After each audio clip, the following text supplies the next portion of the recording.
কি পরিস্থিতি, এই রাস্তায় মানুষজন চলতে পারে?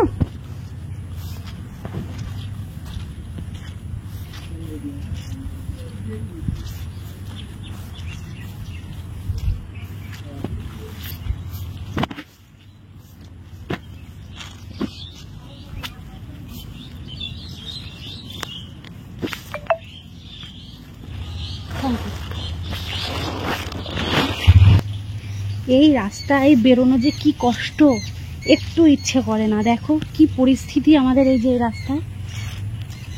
এই যে ঘাসগুলো যদি ঘাস মরার ওষুধ দেয় না, তাহলে আর হাঁটাই যাবে না। এখন যাও বা ঘাসের ওপর দিয়ে হাঁটা যাচ্ছে, তখন পুরো কাদা থাকবে।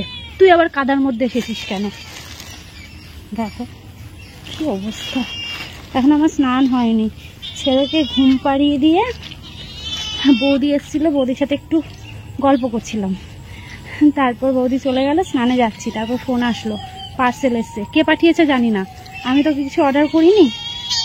দেখা যাক, এখনো পর্যন্ত কারোর ফোনও আসেনি যে কেউ পাঠিয়েছে কিনা। দেখো দেখো তাহলে, দেখো এই যে দেখেছো আমাদের গলুর কি পরিস্থিতি। আমি গেছি, আমার সাথে চলে গেছে। চ চ চ চ চ। এটা হচ্ছে মুনু সোনার ছানা। অনেকে কমেন্ট করছে এখানে পা ধুয়ে যায়। দাঁড়াও দাঁড়াও,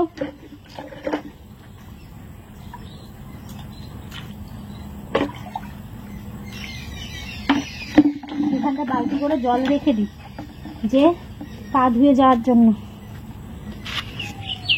নাহলে যা কাদা। ও গেছে হচ্ছে মালিক বাড়ি, তার সাথে আবার বাজার করবে। দেখো জামা কাপড় বাইরে রয়েছে, বৃষ্টি সকাল থেকে বৃষ্টি, এখনই যে একটুখানি রেহাই দিয়েছে, একটু বৃষ্টি কমেছে না। এই যে এই অবস্থায় ফোন করেছো, ফোন ধরেছি যে এরকম করে কেন ধরেছো? আমি কি বলেছি যে তুমি ফোন ধরো? বালতিটার জল শেষ হয়ে গেছে।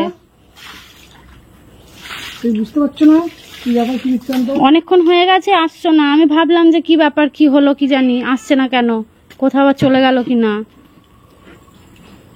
বলা যায় না। তারপরে টাইলসের মিস্ত্রির সাথে কথা বললাম, কারণ ছেলেদের তো বিবাহিত যে মনে তো হয় না, বউদের যেমন মনে হয়, মেয়েদের মনে হয়, ছেলেদের তো ব্যাচেলার মনে হয়। আমি ব্যাচেলার, রাস্তায় গেলে আনতে গেছি। হ্যাঁ, ওই জন্য ভাবলাম কি জানি। আমার তো একটা সোনাপা আছে। সোনা পাপা আছে, বাজার করে এনেছো। ফল এনেছো? ও হ্যাঁ, ওতে এনেছো কলা ফল। দেখো এইদিকে হচ্ছে বাজার করে নিয়ে এসেছে, এখানেও কিছু জিনিস রয়েছে। এমা এত এনেছো কেন? ওল আরে ওইটা একটা হচ্ছে একটুখানি ই ছিল, ওইটা বলে নিয়ে বাইরে। এই এখানে দুটো ওল রয়েছে, এখানে পেঁপে রয়েছে, আর এখানে সবজি মবজি রয়েছে, আর এখানে মা হচ্ছে লঙ্কা বাচ্ছে। হ্যাঁ, এখানে ফল নিয়ে এসেছে, কটা ফল এনেছে, আবার আম এনেছে। দেখো এই আমার বাবার মতন আম খেতে এত ভালোবাসে। এখন যাচ্ছে হচ্ছে জল আনতে। দরজাটা ভিজিয়ে রেখেই যেও। হ্যাঁ, দরজাটা ভিজিয়ে রেখেই যেও। আমি জল দিয়ে দিচ্ছি বালতি। আমার ছেলেটা ঘুমিয়ে থাকলে আমার বর যে কতক্ষণে ওকে উঠাবে এই চিন্তা করে, কি বলবো। জল এনে দেখেছে এখনো ঘুমোচ্ছে, মানে না ঘুমোচ্ছে না, একটু তাকিয়েও হাত খাচ্ছে, আবার ঘুমিয়ে পড়ে দোল দিলে। ও বাবা, ওই যে বাবা উঠে পড়েছে এরকম। তারপর আমি আবার তুলে একটুখানি খাওয়ানোর চেষ্টা করলাম, কিন্তু না, ঘুমটা যেহেতু হয়নি, ধ্যান ধ্যান করতে করতে ঘুমিয়ে পড়লো। আবার দোল্লাই দিলাম। কি পরিস্থিতি ছেলের বাবা। কখন উঠবে বাবা, কখন উঠবে? ওর সাথে কথা বলতে হবে না? ওঠানোর জন্য ব্যস্ত হয়ে যায়। মা ওদিকে ডিমের ঝোল রান্না করছে, ভাত তো সকালবেলা হয়ে গেছে। এখন যাবো আমি স্নান করতে। কত যে আস্তে আস্তে কথা বলতে হয় শোনার।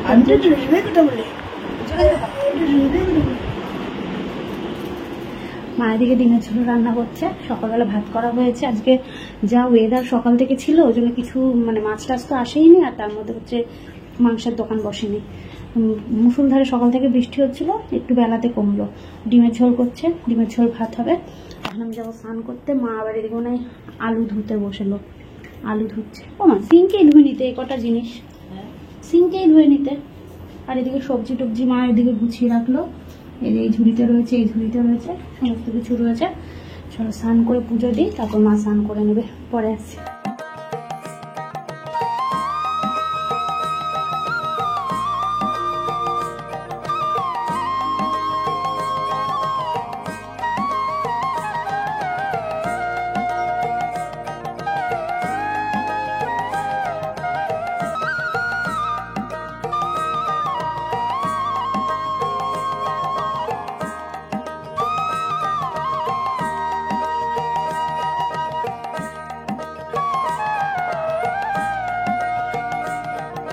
সকালবেলা থেকে বৃষ্টি দিয়ে এখন গিয়ে রোদ উঠেছে।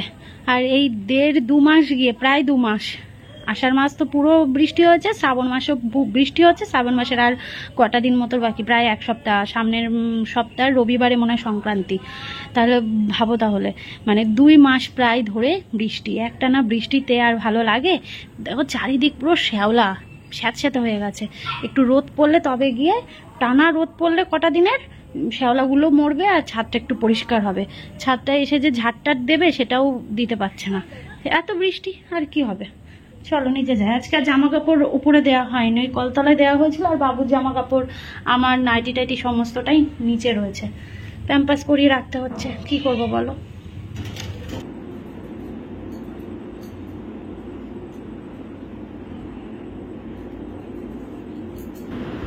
নয়নতারা গাছটাতে এত বড় বড় ফুল ফুটছে কি বলবো, দেখো আর কত ফুল ফুটছে, এখনো গাছে কত রয়েছে। আমার যে কটা লাগবে, আমার তো ছোট্ট সিংহাসন, অল্প কটা ফুল দিলেই হয়ে যায়, তাও তো কত ফুল হয়েছে গাছে। বৃষ্টির জন্য বাজারে যাওয়া হয়নি, তাই মাছ কাকাও পাড়ায় আসেনি, তাই অগত্যা আমাদের বাঙালিদের ডিম আলু থাকলে ডিমের ঝোল। দেখো তো কত সুন্দর দেখতে হয়েছে অমলেটের ঝোলটা, খেতেও তেমনি সুন্দর হয়েছে, মা করেছে। দেখো আমি ওকে খাওয়ালাম, আবার এই যে হাত হাতের মধ্যে কি স্বাদ আছে দেখি তো, একটু মিষ্টি স্বাদ, কিন্তু তারপরে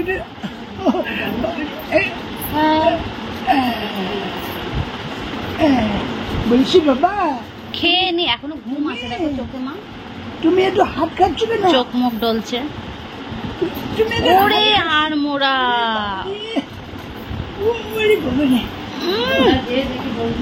দেবো, দোল দেবো, আমি কি করবা? চা আর একটু দোল্লাই দি, চোখে ঘুম রয়েছে এখন ওর। আমি একটু মাথায় কাজ করতেছি, আজকে টিপ পড়াতে পারিনি জানো, মানে ঘুমিয়ে পড়েছে। এদিকে যে পার্সেলটা এসছে সেটা সত্যি বলতে জানি না, আমার খুলে দেখা হয়ে গেছে, তোমাদের সাথে শেয়ার করিনি। আমি জানি না কে পাঠিয়েছে, কারোর কোনো মেসেজ পাইনি, কিছুই না।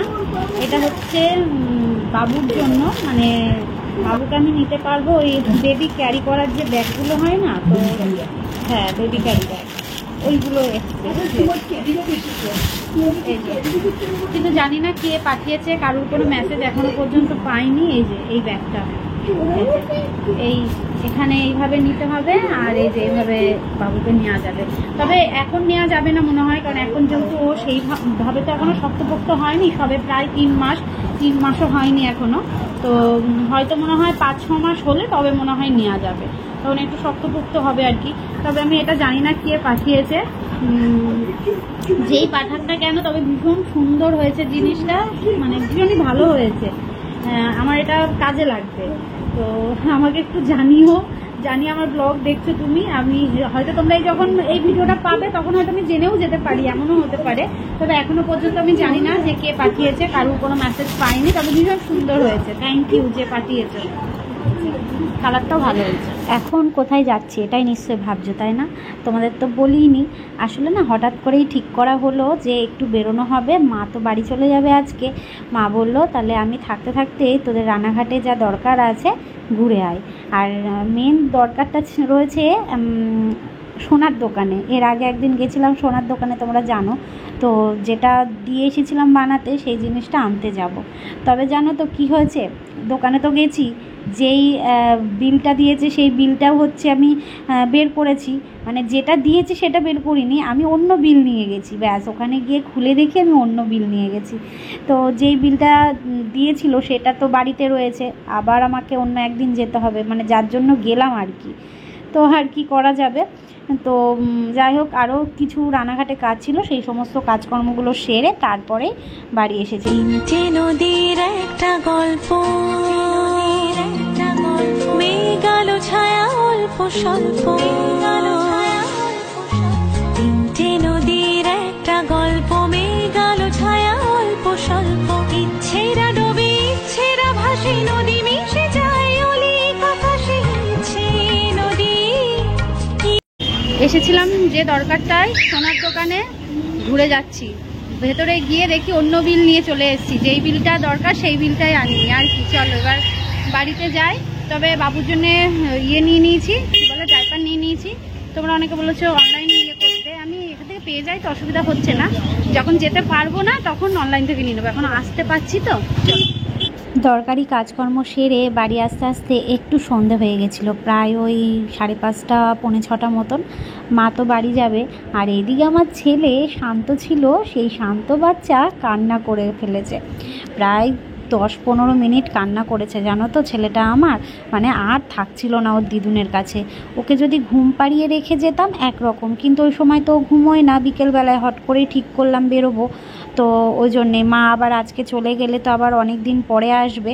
তবে মাকে থাকতে বললাম জানো, আমার বড় বলল যে থাকো, রবিবার দিন যেও না, মা যাবে, কারণ মা যেই সমিতি করে তো সেই সমিতি থেকে অডিট করতে আসবে বাড়িতে বাড়িতে, তো তাই জন্যে যাওয়া আর কি। নইলে মাকে বলেছিলাম যে রবিবারে যেতে, ও বলল রবিবারে যেতে, কিন্তু ওই যে উপায় নেই।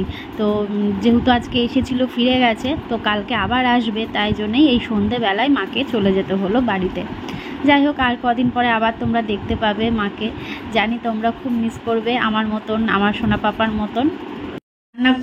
রাত্রি 9টার সময় এসেছিলাম রান্না করতে, এখন 9:30 বাজে, রান্না আমার হয়ে গেছে। করলাম আজকে খিচুড়ি, বুঝলে। অ্যাকচুয়ালি আটা বাড়ন্ত, ও মানে যেতে পারিনি, তো বাজার আর হয়নি, মুদিখানার বাজার, তো তার জন্য বললাম যে তাহলে খিচুড়ি করি। তো খিচুড়ি করা হয়েছে। একটু কিছু খেয়াল করতে পারছো, আইব্রো করেছি, মানে বাজারে গেছিলাম, বাজারের ওই কাজ তো হলো না, তারপর ভাবলাম যে যাই তাহলে একটু আইব্রোটা করে আসি। সাথে রেশন তোলার ব্যাপার ছিল, তো একসাথে সমস্তটাই মিটিয়ে এই বাড়ি আসা হলো, যেহেতু মা চলে যাবে আর আমার বেরোনো হবে না, ওই জন্যই আর কি। যাই হোক, একটু মানে শেষের দিকে, মানে আমরা আসার 10-15 মিনিট আগে আমার ছেলে কান্না শুরু করেছে। সে যে কান্না, আমাদের আওয়াজ পেয়ে তবে কি চুপ হলো জানো, মানে ও মিস করছিল, দেখতে পাচ্ছিল না চারিদিকে যে আমরা তো নেই, আমাদের গলার আওয়াজ পাচ্ছে না, তো সেই জন্য একটু কান্না করছিল। আজ অনেক দিন পর আইব্রো করলাম, অনেক দিন পর, তাও তাড়াহুড়োর মধ্যে করা হয়েছে আর কি। যাই হোক, তো খিচুড়ি আর হচ্ছে পটল ভাজা, এই যে এখনই নামাবো। আর এদিকে রান্নাঘরটাকে রাতেই ক্লিন করে রাখবো, তো আবার মনে হয় সকালবেলায় কাজে যাবে, তো সমস্ত মানে খাওয়া দাওয়া করবো। ও পটল ভেজেছি, হ্যাঁ, খিচুড়ির সাথে কিছু না হলে যেন ভালো লাগে না। এই যে পটল ভাজা করেছি, একটু বেশি ভাজা হয়ে গেছে আর কি। যাই হোক, তো ভালো লাগছে না, মিস করছি মাকে জানো তো। যেমন সন্ধ্যে হলেই মা বলতো কি খাবি, কি করে দেবো, এরকম একটা ব্যাপার। আমি শুয়ে থাকতাম, বসে থাকতাম, বা বাবুকে নিয়ে থাকতাম, মায়ের রান্নাটা করে দিত। এখন আর মায়ের হাতের দিকে চিন্তা করে থাকলে হবে না যে মা আমায় কখন খেতে দেবে, আমি তখন খাবো। এখন নিজের চিন্তা নিজেকেই করতে হবে। আবার কদিন পরে অবশ্য আসবে। যাই হোক, ছেলের ভ্যাকসিন ছিল বলেই মা এসেছিল, যে আমি পারবো না রান্না বান্না করতে, সামলাতে, ওই জন্যেই। তো যাই হোক, চলো, এদিকে আমার খিচুড়ি একদম ডান, ছেলে তো ওদিকে ঘুমোচ্ছে বাবার কোলে, একজন একজন করে খেতে হবে আর কি। চলো খাওয়া দাওয়া করে নি, পরে আসছি ব্লগটা এন্ড করতে। কেমন কিছু কথা আছে তোমাদের সাথে শেয়ার করব। তো আমাদের খাওয়া দাওয়া হয়ে গেছে, আর এদিকে তোমাদের লাস্টে আরো একবার ব্যাগটাকে দেখাচ্ছি। তার কারণ হচ্ছে এটা আমাকে পাঠিয়েছে অনুদি ভাই। তোমাদের বলেছিলাম এর আগে আমার সোনা পাপার জন্য আরও একটা গিফট এসেছিল, দেখেছিলে তোমরা, আমার সোনা পাপার একটা পিলো পাঠিয়েছিল, তো সেটাই আর কি, মানে ওই দিদিভাই এই দুটো জিনিসই পাঠিয়েছে। তো যাই হোক, পরে আমি জানতে পারলাম, দিদিভাই ফোন করেছিল, তো দিদিভাইয়ের দেওয়া এই উপহারটা কেমন হয়েছে তোমরাও জানিও, আমার তো ভীষণ পছন্দ হয়েছে। তো চলো তাহলে আজকে এই ব্লগটা এখানে এন্ড করছি, ভালো থেকো, টাটা।